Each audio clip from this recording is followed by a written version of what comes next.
A simple and captivating demonstration of chemistry.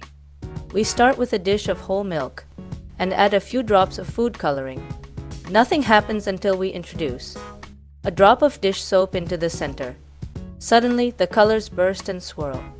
This reaction occurs because milk contains fat and water.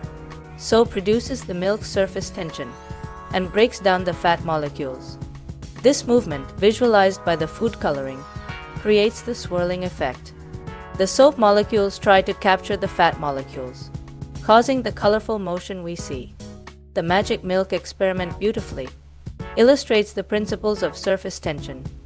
One end of soap molecule is attracted to water and other is repelled but attracted to fats. One end of soap molecule in milk latch on to fat molecules, while other ends stay in the water. This breaks surface tension of milk, causing fat molecules to move and color to swirl.